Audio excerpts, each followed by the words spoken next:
Hello everyone, this is the last video of module 3 random variate generations, and in this video I am going to explain you the remaining distributions in the inverse transform technique and also one more technique called as acception rejection technique. So first moving to the Weibull distribution. Weibull distribution, here again we have to take the CDF of Weibull distribution. It consists of the following steps.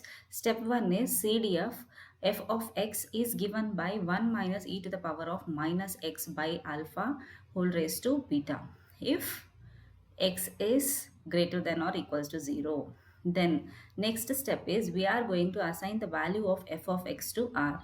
That is, f of x will be equals to 1 minus e to the power of minus of x by alpha whole raised to beta, which will be equals to r. R is nothing but the random numbers. Then step 3, solve for x in terms of r yields x will be equals to alpha of minus ln of 1 minus r whole raised to 1 by beta.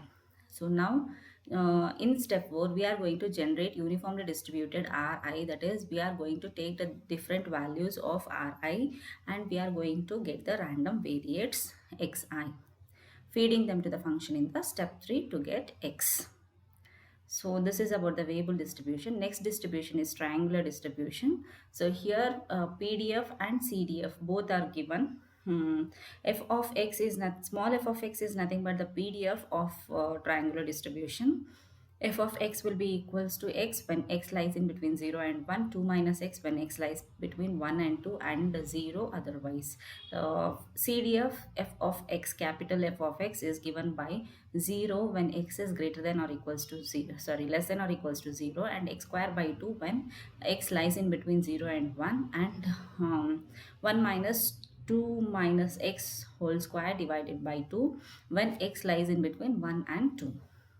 And also f of x will be equals to 1 when x is greater than 2. This is step 2, and step 3 will be we are going to write x in terms of r. Before that we are going to equate this f of x to r. So r will be equals to x square by 2 if x lies in between 0 and 1, and r will be equals to 1 minus 2 minus x square by 2 when x lies in between 1 and 2. So this is step 2, and step 3 will be x equals to square root of 2r when r lies in between 0 and 1 by 2, and 2 minus square root of 2 of 1 minus r when r will be lying in between 1 by 2 and 1. So once we get these values, then we can substitute the value of r and we can find the values of random variates. So this is about triangular distribution. So these are about the triangular distribution and the Weibull distribution, which belongs to the inverse transform technique, and also there are other distributions we will see next. The other distributions include empirical continuous distribution and discrete distribution. Continuous distribution is nothing but here if the modeler has been unable to find a theoretical distribution that provides a good model for the input data, then it may be necessary to use the empirical distribution of data. One possibility is to simply resample the observed data itself. Then this is known as using the empirical distribution when the input process is known to take on a finite number of values. So once this empirical continuous distribution has been discussed, now next we move on to the discrete distribution. All discrete distributions can be generated via the inverse transform technique, either numerically through a table lookup procedure or algebraically, the final generation scheme being in terms of the formulas. So both, either it may be a table lookup procedure or the algebraic procedure, both should be final generation scheme should be generated through the formula. So once we are clear with the acception rejection, we move on to the acception rejection technique. In this acception rejection technique, we suppose that an analyst needed to devise a method for generating random variates x uniformly distributed between 1 by 4 and 1. One way to proceed would be to follow these steps. Step 1 is generate a random number r. Step 2a, If r is greater than 1 by 4, then accept x is equals to r. Then go to step 3. Step 2b, if r is less than 1 by 4, reject r and return to the step 1. Step 3 is if another uniform random variate on 1 by 4 comma 1 is needed, repeat the procedure beginning at step 4. If not, stop.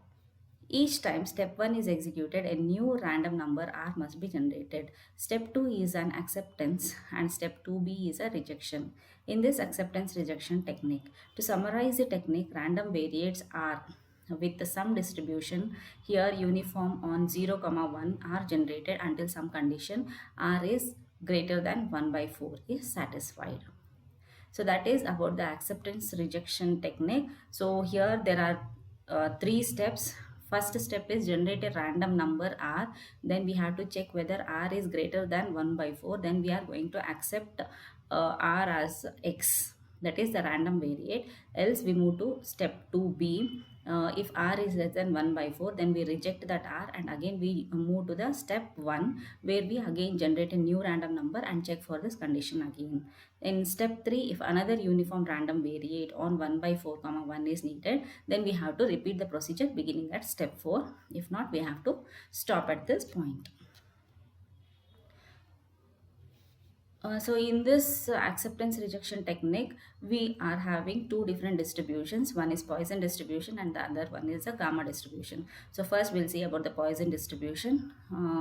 The formula for Poisson distribution is P of n, where P of n equals to n will be equals to e to the power of minus alpha to the power of n divided by n factorial, where n will be equals to 0, 1, 2, so on. A Poisson random variable n with mean a greater than 0 has PMF, where n can be interpreted as the number of arrivals in 1 unit time. From the original Poisson process definition, we know the inter-arrival time are exponentially distributed with a mean of, that is, arrivals in 1 unit time. Relation between the discrete or Poisson distribution and the continuous or exponential distribution if and only if a1 plus a2 plus so on till an should be less than or equals to 1 and less than a1 plus a2 till an plus 1. So this is about the Poisson distribution. Gamma distribution, the parameter beta is called the shape parameter and theta is called the scale parameter. So first step is compute a equals to 1 by 2 beta minus 1 whole raised to half. B will be equals to beta minus ln 4.